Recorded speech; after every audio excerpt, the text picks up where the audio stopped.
I guess, yeah, thanks to PFAI for having me here. I guess I am currently in Puyallup, Washington, uh, and I guess we'll talk about, I guess, fiber and dyeing, and the kind of considerations around like marketing those items today. Um, so I guess, as you said, we're in Puyallup, Washington, which is about 50 miles southeast of Seattle. Our weather is not as beautiful today as it is where y'all are at in Iowa. Kind of the tail end of a really rainy few days. It's, I guess, just muddy all the time all winter here. But I guess so. Our farm is right on the Puyallup River, and we grow about 2-ish acres of fresh veg that is marketed mostly to, I would say about half goes to various food access organizations, so our food bank, and then we have a couple of like food access organizations that are funded by a soda tax. So it's really fun to send vegetables to daycare facilities around the region. And the rest goes to like restaurants and other sort of like smaller wholesale accounts like that. And then for the nature of this talk, we have a small flock that's kind of fluctuated in size between 25 and 40 ewes of Finn sheep, which is kind Emily, of a heritage breed. Oh, yep. Emily, sorry, I'm going to interrupt. On our screen, it looks like your presentation is still loading. Has it popped up Oh, for you? okay. It has. Maybe try exiting out and Let's see. resharing your Yeah. screen.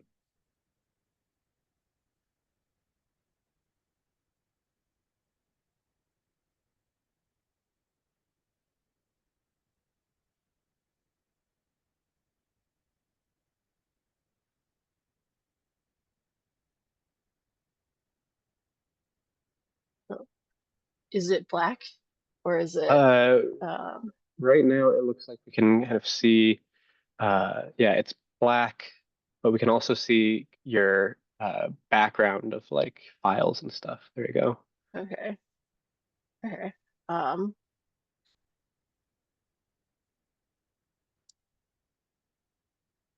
how about Yeah, now? right. Yep, that's good. Okay, yeah. Um yeah. Okay, yeah, I guess. So we have a small flock of Finn sheep. It's a heritage breed. You can see they're Northern European short-tail sheep. So really similar to Icelandic sheep or Shetland sheep, but from Finland.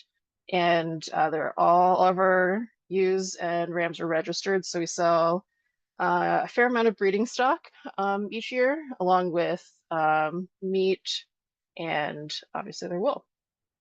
And kind of our other component of the farm is kind of our natural dye component. So we grow a wide variety of natural dye plants. I guess in the corner here is indigo. And then we obviously use them to dye our wool. And so in addition to the wool that we produce on our farm, I buy in wool from kind of other ranching friends around mostly West Coast and get it spun. Kind of just to be able to offer different wools for different purposes. And our last natural dye component is we do host and teach a lot of workshops. Okay, so in raising sheep, I'm assuming everyone maybe has sheep or is interested in having sheep. There are a couple of things to keep in mind, especially if you're really interested in raising sheep for wool. So probably one of the biggest ones is breed. So you do have to have a wool sheep, not a hair sheep. And you do have to like I guess uh, wool is, I guess, now like a secondary product to either breeding stock or meat, but you do have to consider it in your husbandry practices. So kind of the main thing is like shearing on a good schedule. So we kind of shear based on the staple length, so like the length of the fiber. And that's because the mill that we work with really prefers it to be a certain length. And so I think over the course of a couple of years, we've kind of like shifted the shearing schedule to accommodate that. And uh, to be able to like always send um, like a high quality, pretty clean, good length fleece to them. Um, Kind of your other big thing is trying to keep the fleece as clean as you can. We've changed some of our feeders. So I think a lot of people probably have a feeder similar to this. This picture's from Premier One. And so we feed mostly silage in the winter and try to keep it so the sheep can't get into the hay and just try to eliminate as much like vegetable matter as you can. That would that makes your meal much happier if they're not dealing with really dirty and especially like uh, eliminating weeds that have a lot of burrs. So we'll hand pull any dock that gets in and burdock and really trying to keep the thistle population down. And so yeah, I guess that is something to consider. Um, and I guess kind of our other thing is where we are, it's extremely wet all winter. And so we just like have to make sure we have enough covered space for the animals to be in to keep their wool relatively dry heading into shearing. And so I guess this picture down here, we do have a vegetable farm, and so we have a lot of tunnels. And we'll winter like our group of rams and ram friends each winter in a different tunnel. Partially because it's usually an empty tunnel that had like peppers in, so that for us, those don't really ripen until September, October, and then it's a little bit late to put something in there for the winter. And so we'll just put a sheep in there and they'll kind of add some manure and like the hay litter that we'll kind of till in the spring before putting in kind of a late season crop in that tunnel. Um, but it's been helpful to have just a lot of covered space for them. So in terms of wool products, there's kind of like a value chain of wool products that you could offer. And I guess as you can kind of see from this list, clean wool is kind of like your most basic. And like a dyed finished product is kind of like your most finished. And I guess as you continue to add more value at each step, kind of your market opens up, right? Like you could, I like seemingly most people would have use for like a blue hat versus not that many people, except for maybe hand spinners would or felters would have an interest in just clean wool. And so we have offered a lot of these items through the year, just trying to see what the market is like. So, and then we also, I guess going through clean wool is just the wool from the animal is fairly filthy, and so at that point you skirt it, so pull off all the um, bad bits that are like either too dirty or too short or too coarse, and then wash it a couple of times. And your next step is roving, which is, I guess, that fiber is picked and carded. And so that just pulls out any bits that are not as uniform, I guess, as the others, and then creates like this lovely pillow that can be then it would be spun, I guess, would be the next stage. So kind of the next stage of product that people might offer would be yarn. And so I guess in this image, we did kind of a fun collaboration with our mill where I dyed just the clean wool, and then it was carded and spun, versus having the clean wool then just spun into yarn, you see here, and then dyeing it. And so kind of just get different effects either way. Let's see, yeah, for this one,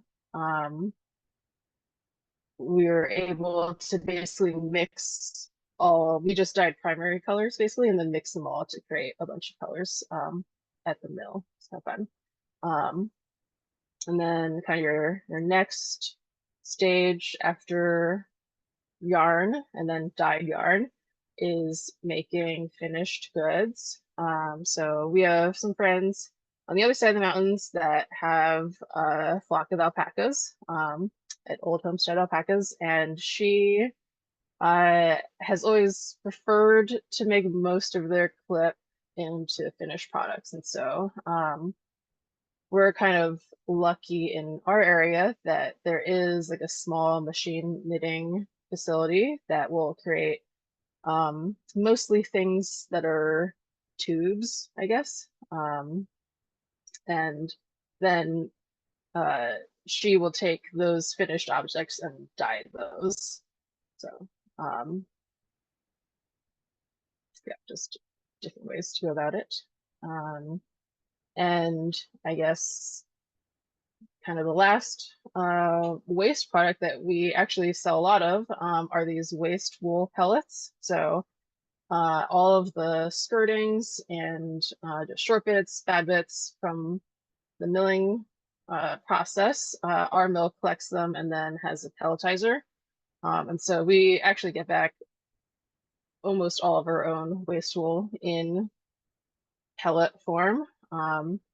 And sometimes we mostly sell these as another product with plant starts in the spring, but we have had enough some years that we'll use them on our farm for different, a couple of different crops as for fertility. And I guess it's really similar to feather meal, kind of a long,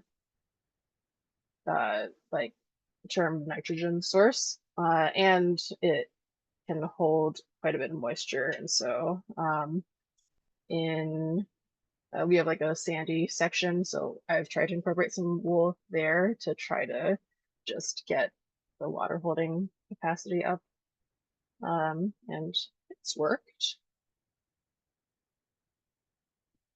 And so in the natural dye section of our farm, we grow this generally about this list.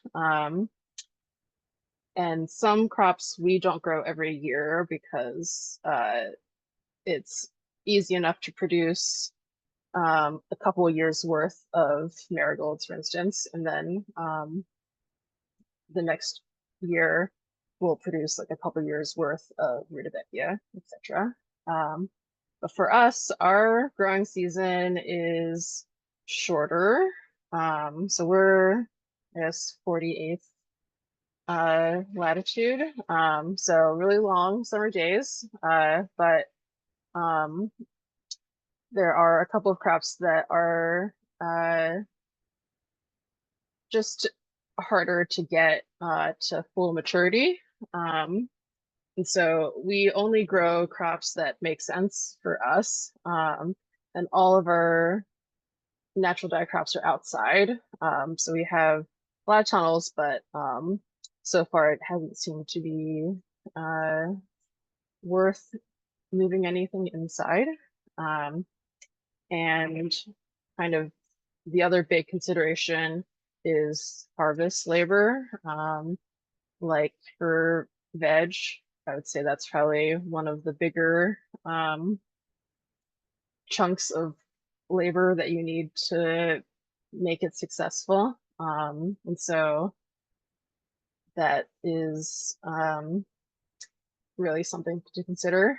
And then the last thing to consider is the storage of your dye crops. And so for the most part, since we are a vegetable farm, I do like 80% of our production dyeing in the winter. And so I dry everything in a couple of really big dehydrators that uh, I then store long term for the winter. Um, and that's helpful for my schedule, but also kind of creates a little bit more of a consistent dye material. Like everything's dried to about the same um, percentage, I guess. And if you're working off of a recipe that you've made, it just allows for a little bit more consistency versus like a fresh product. Like you might have to accommodate for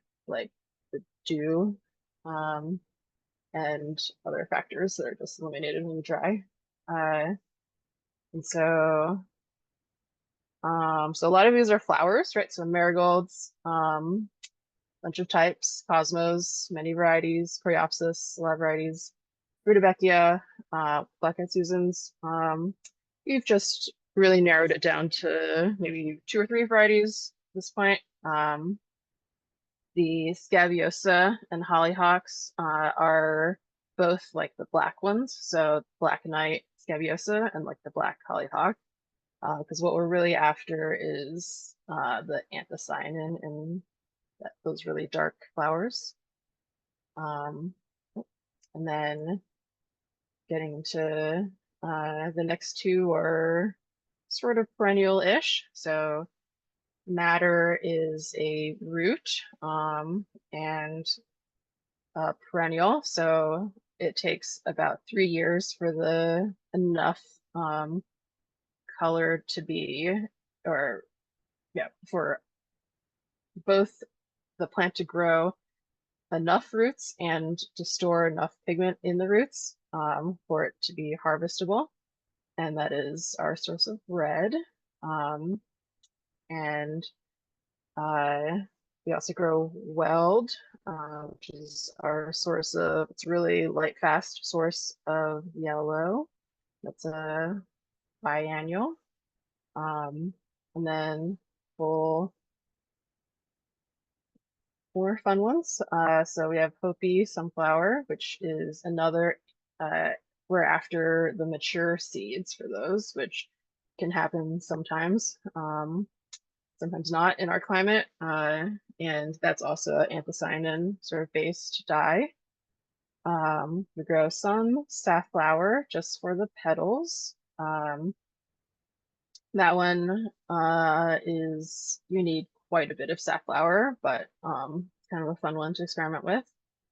And uh, we also have a couple, we have rhubarb and we have dock, which both we use for the roots. And both are, I guess, for us, maybe more of a source of tannin versus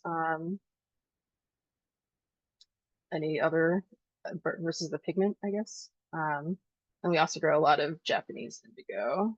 And so I guess I would say both the rhubarb slash dock and indigo are substantive dyes versus kind of the other ones you need. So those you don't need a mordant with. Let's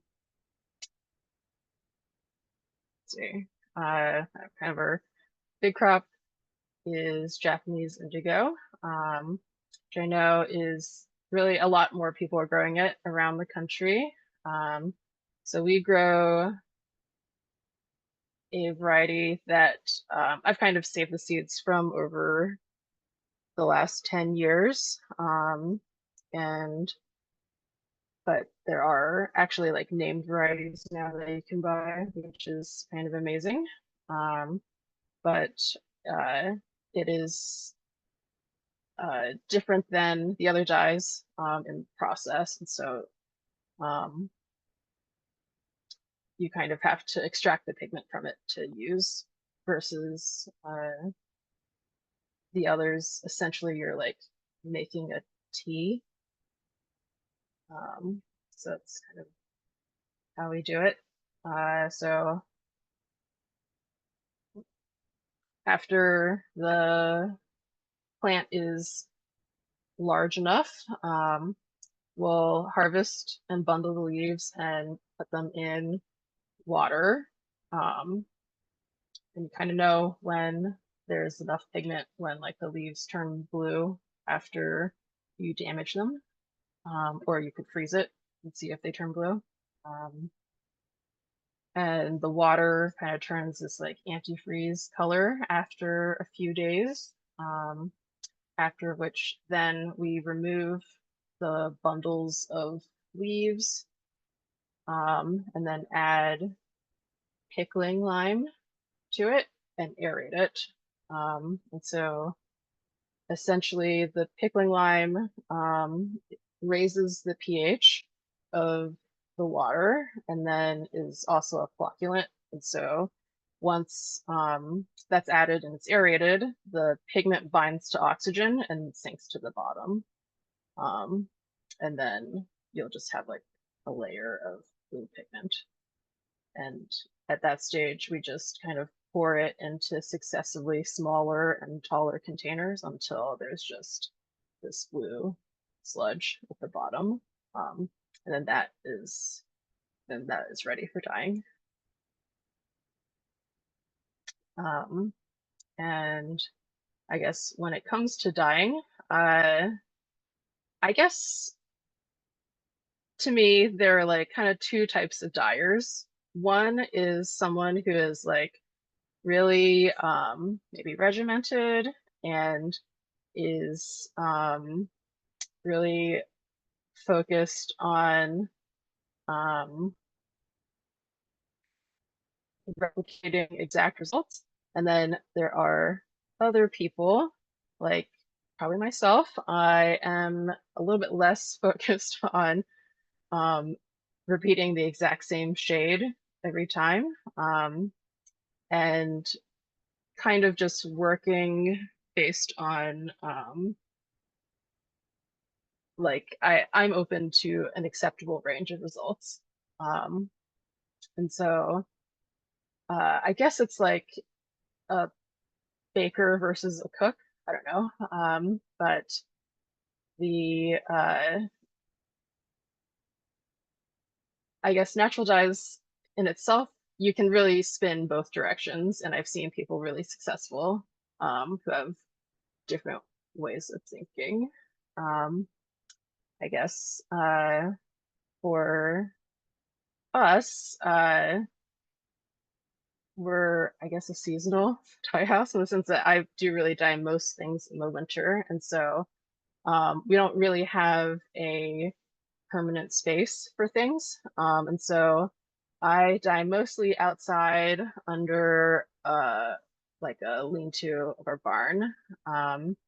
And I use a lot of portable propane stoves that are relatively inexpensive, and I tend to dye in quantities of about 4 pounds at a time. either of 4 pounds of yarn at a time. And so I've basically scaled all of our equipment to fit that.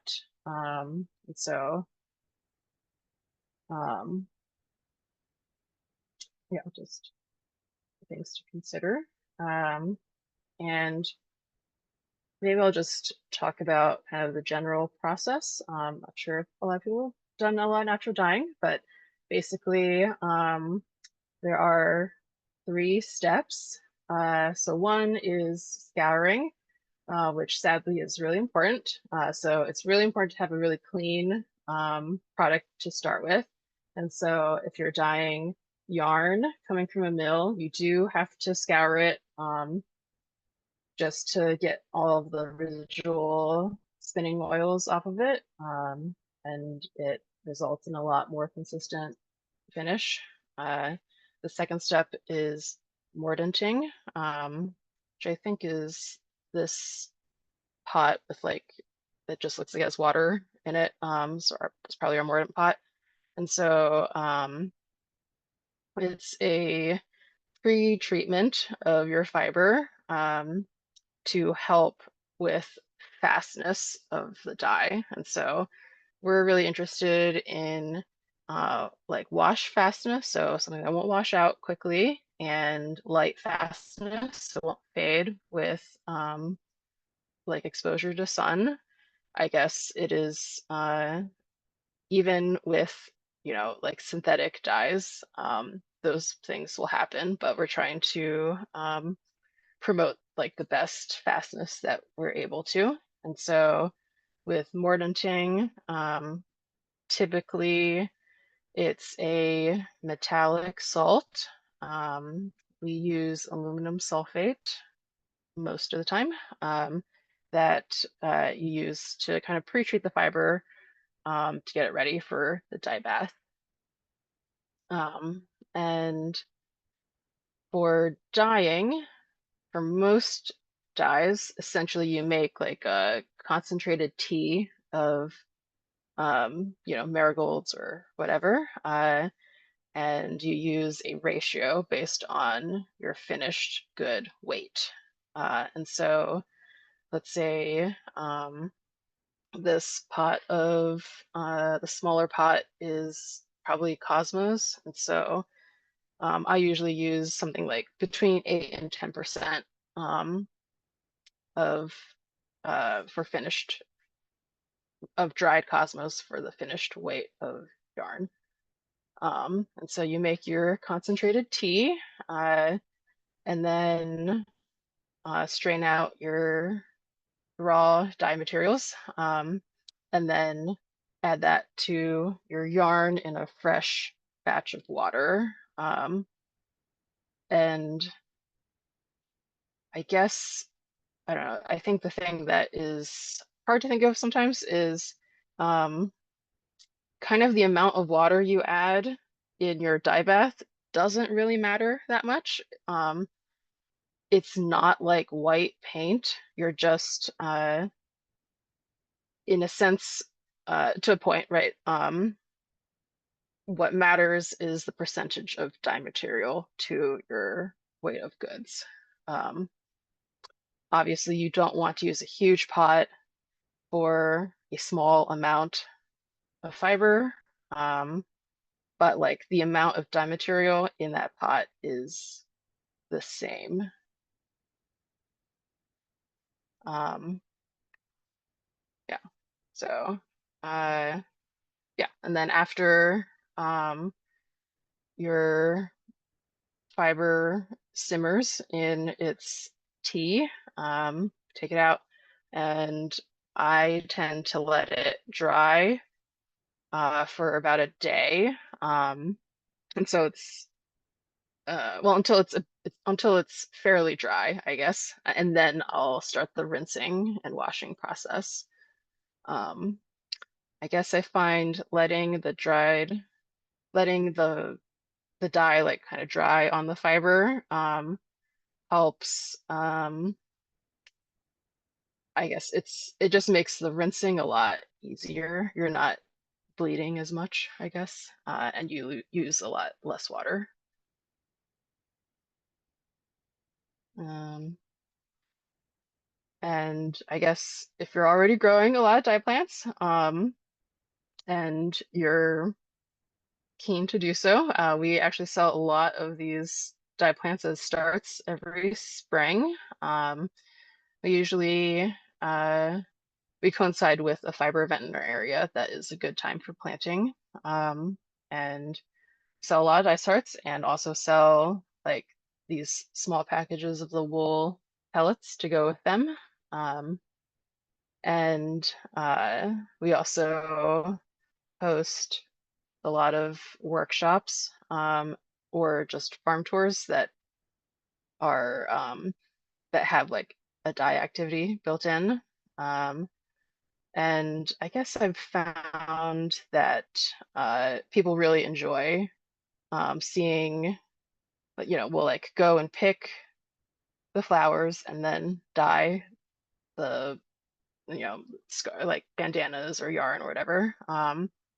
And it seems like a lot of people are kind of intimidated to start natural dyeing by themselves because there is kind of a lot of equipment investment, but they are happy to come to a workshop to do it. And they might like keep natural dyeing by themselves or they might never do it again. But like we've never had a hard time filling up workshops.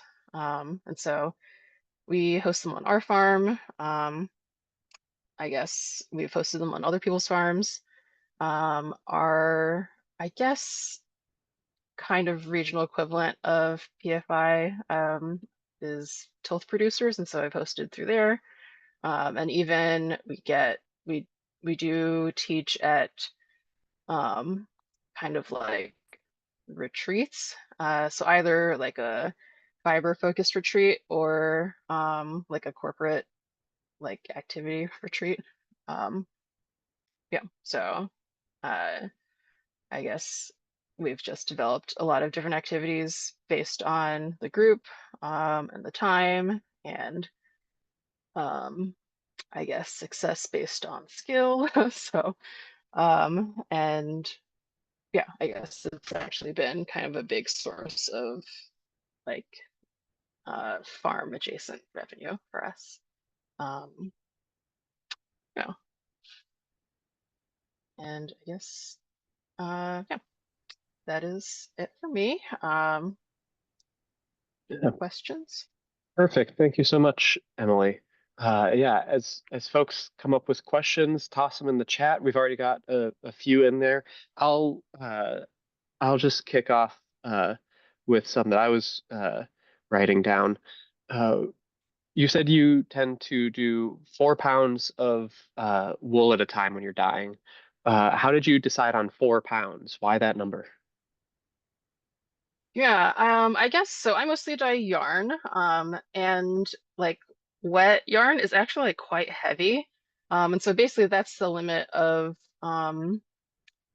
like 4 pounds of wet wool is the limit of safely, for me, safely like heaving it up and down a hot stove. So, and then it's also I like looked at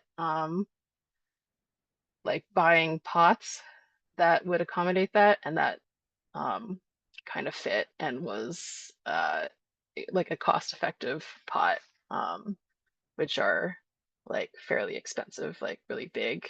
Uh, we use a combination of stainless steel and aluminum pots based on whatever we're dyeing. So yeah, that's kind of the idea. Okay, thank you for that.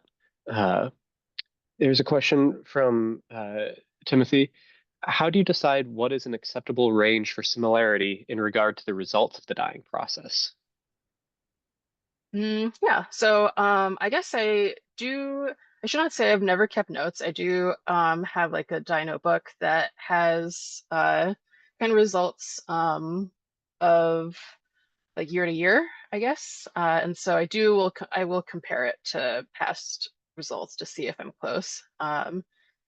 Uh, Part of it is I guess I should talk about this. So we do sell a lot of yarn online, and it I find it extremely burdensome to have like one yarn with like 70 colors to choose from, and you're like, yeah. So if it's not close, generally if it's not close, it's for me it's probably too light, and so we'll re-dye it again just to get it more similar. Yeah, but it is subjective, I guess. But yeah.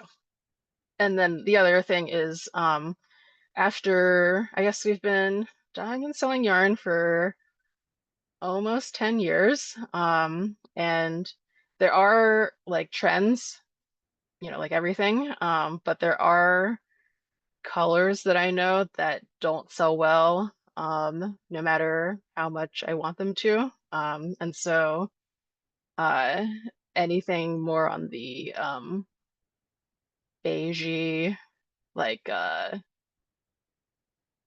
buttery yellow, those if I'll re-dye to get to more saleable color.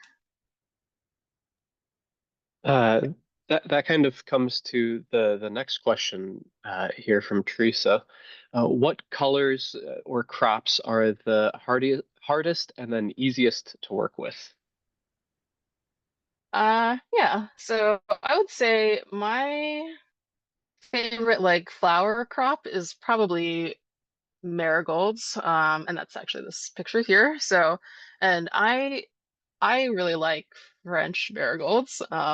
I find, extremely easy to grow. Uh, you don't have to be that picky on when you harvest them. Like, unlike, if you're harvesting for like cutting flowers, you don't have to harvest your dye materials at like peak for blooming. They can be kind of, you know, on the downhill side and they'll be perfectly fine for dyeing.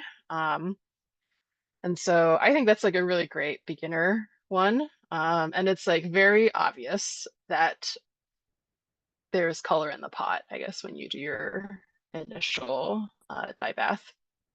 Um, that being said, yellow is a hard sell in general. And so we can't, there's a limit on how much yellow yarn you can make every year.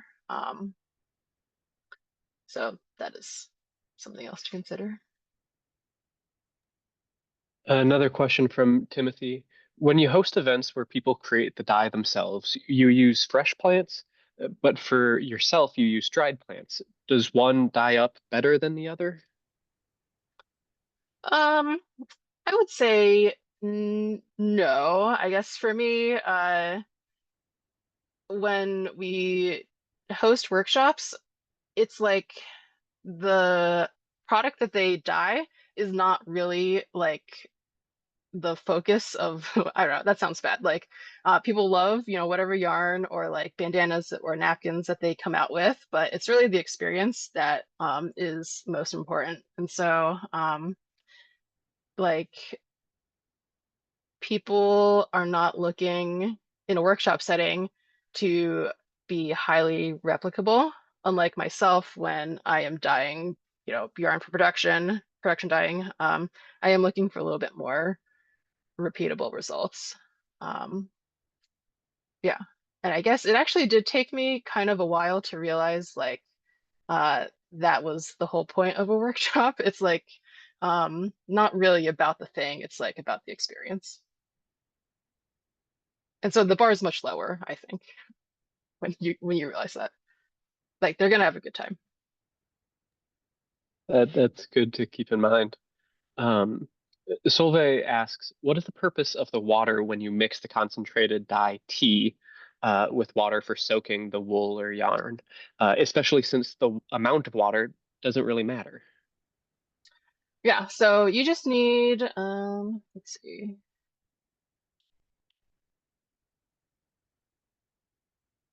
Um, I guess I didn't get there. So you just need enough water for your fiber to be floating around freely. Um, so one, we don't want it to like sit at the bottom and get burned. Be not great. And you are, in general, I think, looking for a relatively even dye. And so by having enough water to flow around your yarn or fiber evenly, that's what achieves that. Um, and so I guess I would say natural dyeing is probably, I've actually not done very much dyeing with synthetic dyes, but it is fairly water intensive. Um, and yeah, so you have, the scouring, which once you've scoured your fiber, that water needs to be discarded. And then your soaking water, which is used up, and has to be replenished. And then the water for cooking your dye materials, and then the water to like actually make the water bath for everything to be floating around in. And then the rinsing does also use a lot of water. And so um, trying really hard to get like a cistern to capture water off of some of our tunnels so I can use it for dyeing, but having some trouble writing that NRCS grant. Um, but yeah, so it is fairly water intensive. And the quality of water does matter. If you have really hard water, or in our area, a lot of the well water is really high in iron, that will affect your results. A question I have is when you're done with the water, then is this something that you can just dump back onto the fields, or does it have to go down a drain? Or yeah, how is there any limits on disposing of the used water? Yeah, so I guess the rinse water, so we use like a very gentle biodegradable soap for scouring and for rinsing, so that we just dump um, in the field. Uh, and your old dye baths, you can just dump. Kind of the thing that requires a little bit more consideration is your mordant water. So for the most part, we use aluminum sulfate, which is fairly safe, but that one I would still prefer to uh, not just dump in the field because it is like a high concentrated of amount of aluminum, even if it's used. And so for us, we'll reuse the mordant water quite a bit. And then when it's like too like discolored, I guess, after an amount of time, then I'll dispose it. I'll like concentrate it, I guess, and then dispose of it in town. Um, and then we've also chosen not to use certain mordants that are really difficult to dispose of easily. So we don't use copper, we don't use chrome or tin. Um, and we are actually, our farm is like right on the river, so I feel like we should be more mindful. Okay, thank you for that. A question here from Mo. Do you always use a dehydrator or do you hang dry some dye crops for storage? I've had good luck with drying screens, but that's for smaller amounts and probably not a consistent finishing moisture content. Yeah, we almost always use a dehydrator. Part of it is our climate. I guess we still, our nighttime temperatures are still quite low in the summer. And so there's just like too big of a swing. And I guess here, if we like hang dry stuff, even in August, it might mold before drying completely. Um, but I do know other places which are a lot, yeah, just less humidity. You can get away with hang drying a lot of stuff. Teresa wonders if the age of your stored dye crops affect the intensity or hues of the dye that they produce. Yes, yeah. So I think I mentioned that we'll grow in the production field. Um, so I guess we have two dye fields. We have one that's like for workshops, learning, and then we have another one that's like production. And so uh, the production crops maybe will grow one time every 2 or 3 years, depending on the item. And it does affect the age does affect its potency, I guess. But we do store them in um like dark colored containers to try to prevent some of like that fading that just happens.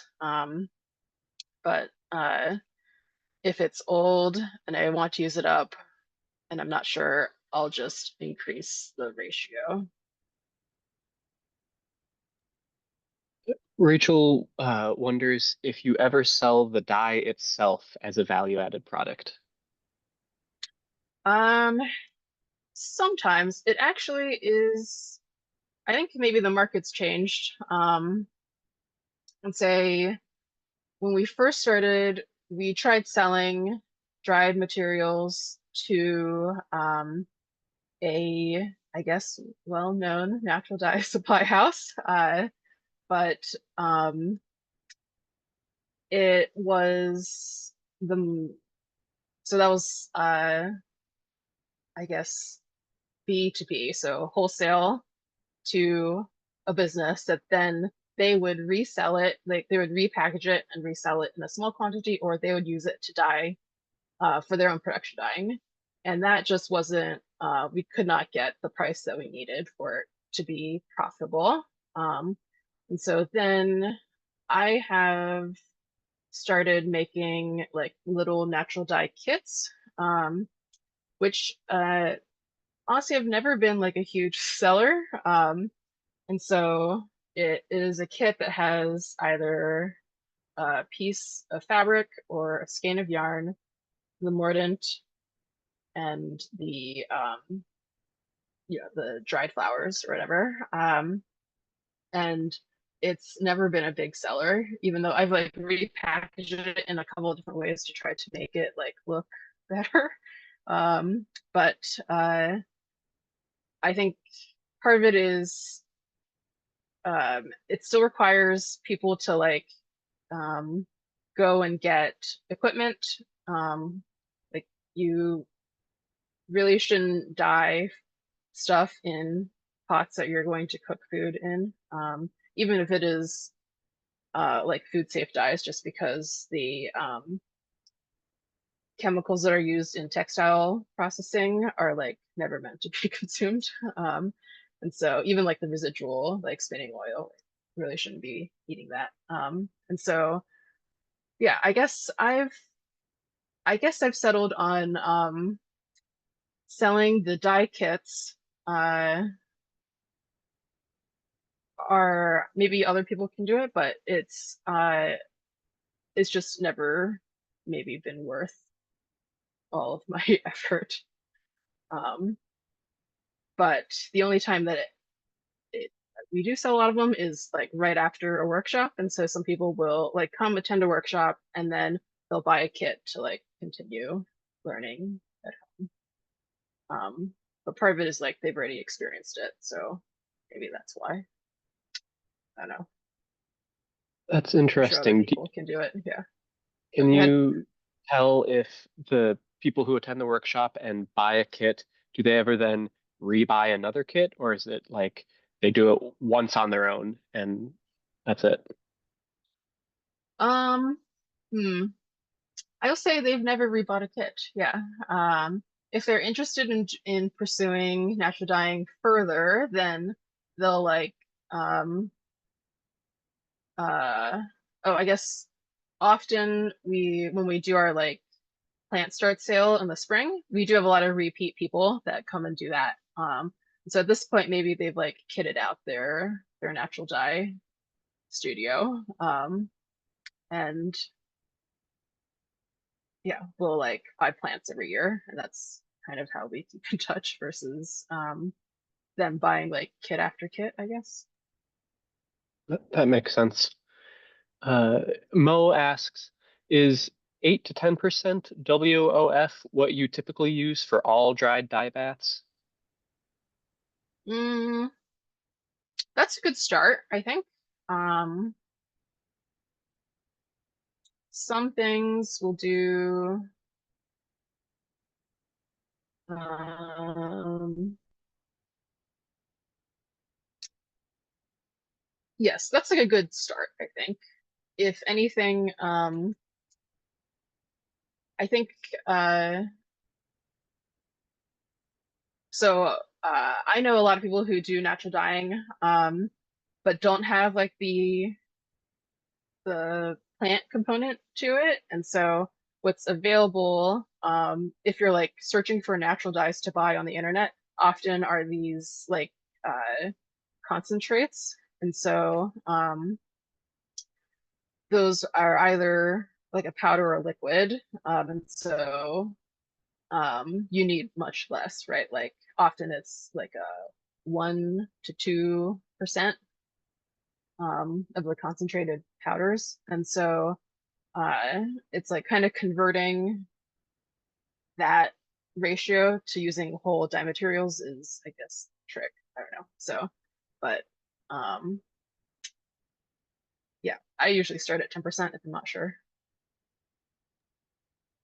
and then try to Speaking take some good notes. So, speaking of trying to figure it out, Solveig wonders how much time you spend experimenting with dyes to get the colors that you want. yeah, let's see. So I guess probably about a year.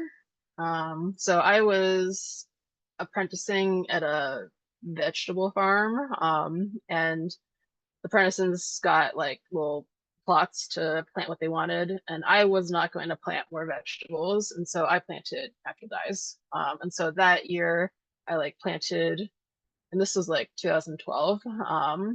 And so there was a lot less information out there, but I like try to plant a bunch of things just to see what was like possible. And so that year we tried a lot of things. And then since then, if I like see seeds available for something, I do still try 1 or 2 things every year, every 2 years, just for fun. But yeah, I guess this is like our base list. Um, and kind of I guess this is the art side of natural dyes is you have essentially like very few pigments, right? And then it's just about like how do you mix or layer all of these pigments together to create more results. Um, and so it's different.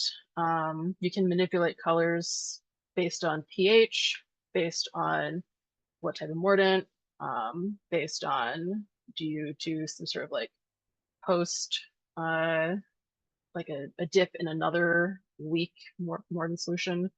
Um, do you use like a copper pot or a cast iron pot to cook stuff? Um, and do you, if you want orange, do you dye something red and then yellow? Or do you like put red and yellow madder and marigold together in the pot? And so all those results are different. Um, and so, yeah, I guess you can experiment endlessly, but I guess like if you're like kind of interested in like having a consistent looking product, you kind of just have to stop eventually. So, Uh, We've got just a little bit more time. Emily graciously said she can stay past one. So if you have any more burning questions, toss them in the chat and we'll make sure to get to them. Mo says, not a question, but a recommendation. Grand Prismatic Seeds in Utah is a great source for dye plant seeds. She just wanted to share that with everyone. Question from Megan is, how many workers do you use seasonally and also year round? And how many acres do your sheep need? Okay. Um, yeah, for sheep, it's ranged a lot. And so we have about 10-ish acres of like pasture on our farm. And then we rent, but we don't pay money. We use a neighboring field that's another 10 acres or so. And so I guess the quality of forage really varies. But yeah, I guess that's what we use. And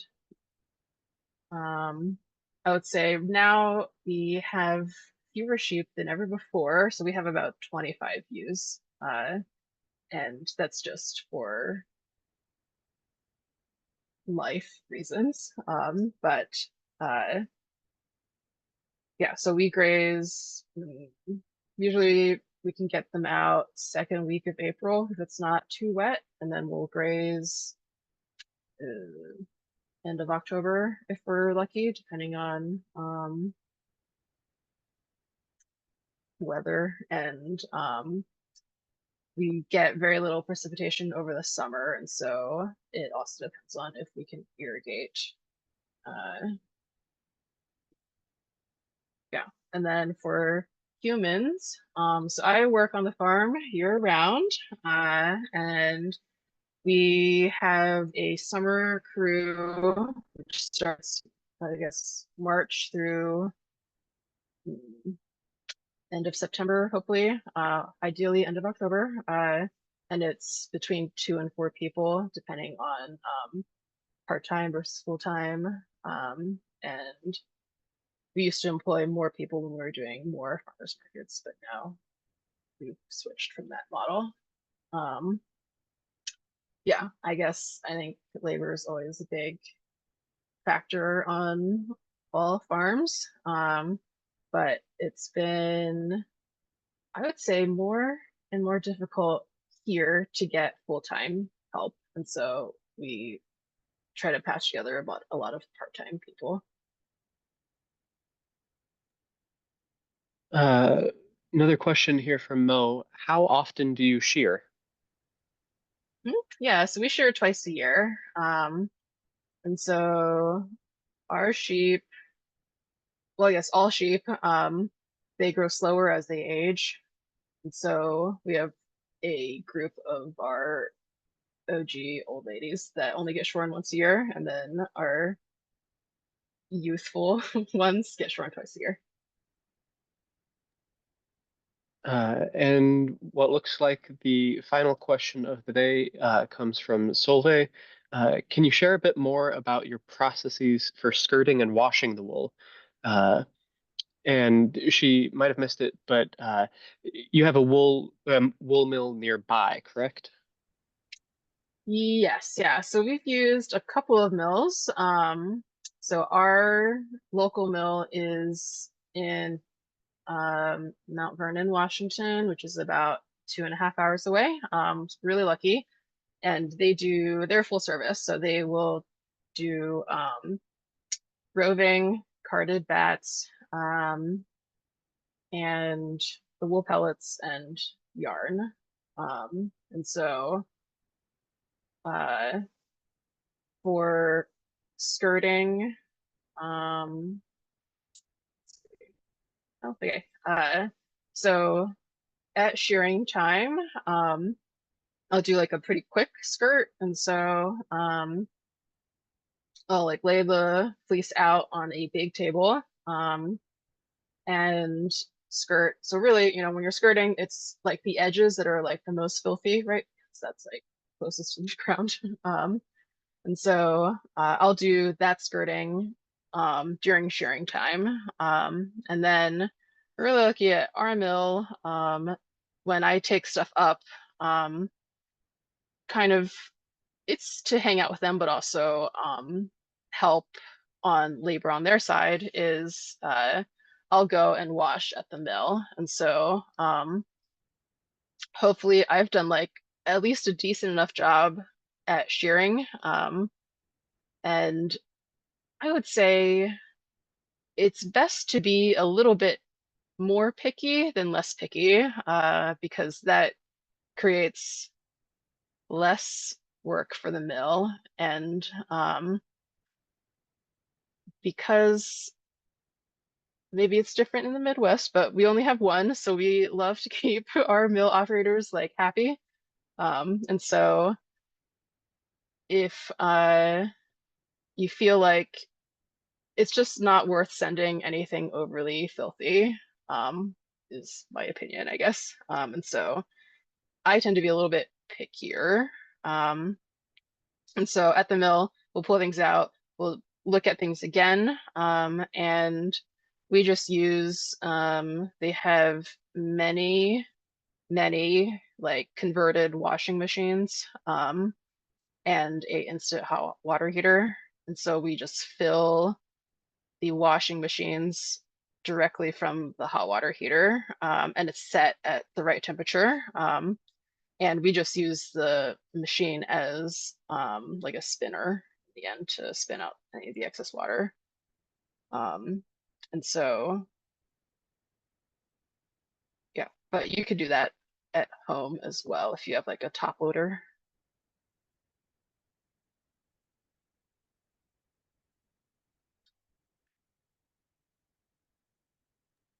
All right.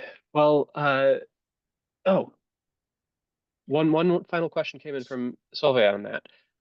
What do you use to wash the wool? A special kind of soap, or what's the water temp at? Okay, so the water temp, I guess I just use whatever they set, but I think it's like it's quite hot, like between 140 and 150, I think. You need a stick to like put push the wool underneath the water. And there, um, you don't need anything special. At the mill, I think they just use like the powdered Costco detergent that's like, I don't think it has a fragrance. Yeah. And then I guess after the wool is clean, they do like a little vinegar in the final rinse to kind of adjust the pH back to neutral.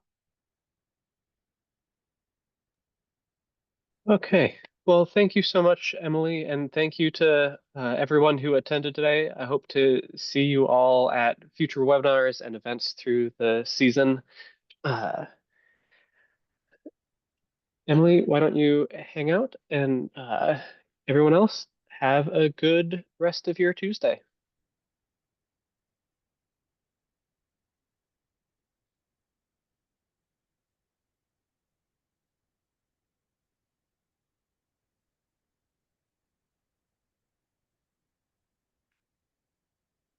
All right.